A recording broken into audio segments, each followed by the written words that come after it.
Welcome to new TV Telugu. అంతర్జాతీయ యోగా దినోత్సవం సందర్భంగా ముంబైలో నిర్వహించిన ప్రత్యేక కార్యక్రమం ఇప్పుడు సోషల్ మీడియాలో పెద్ద చర్చకు దారితీస్తుంది. ఈ కార్యక్రమంలో మహారాష్ట్ర ముఖ్యమంత్రి దేవేంద్ర ఫడ్నవీస్ సతీమణి అమృత ఫడ్నవీస్, బాలీవుడ్ నటుడు షాహిద్ కపూర్, టాలీవుడ్ స్టార్ హీరోయిన్ శ్రీలీలతో పాటు పలువురు ప్రముఖులు పాల్గొని యోగాసనాలు చేశారు. అయితే కార్యక్రమం ముగిసిన అనంతరం జరిగిన ఒక చిన్న సంఘటన ఇప్పుడు నెట్టింట పెద్ద వివాదంగా మారింది. యోగా కార్యక్రమం అనంతరం అమృత ఫడ్నవీస్, ఆమె కుమార్తె శ్రీలీల కలిసి మీడియా ఫోటోగ్రాఫర్లకు ఫోజులు ఇచ్చారు. ఈ సందర్భంగా కొందరు ఫోటోగ్రాఫర్లు కేవలం అమృత ఫడ్నవీస్, ఆమె కుమార్తెతో మాత్రమే ఫోటోలు కావాలని కోరినట్లు తెలుస్తోంది. దీంతో పక్కనే నిలబడి ఉన్న శ్రీలీలకు అమృత ఫడ్నవీస్ చేతి సైగతో పక్కకు జరగమని సూచించిన వీడియో ప్రస్తుతం సోషల్ మీడియాలో వైరల్ అవుతోంది.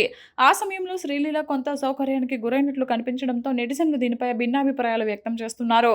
ఈ వీడియో బయటకు వచ్చిన తర్వాత పలువురు నెటిజన్లు అమృత ఫడ్నవీస్ వ్యవహారాన్ని విమర్శిస్తున్నారు. ఒక ప్రముఖ నటి పట్ల మరింత మర్యాదపూర్వకంగా వ్యవహరించాల్సిందని అభిప్రాయపడుతున్నారు.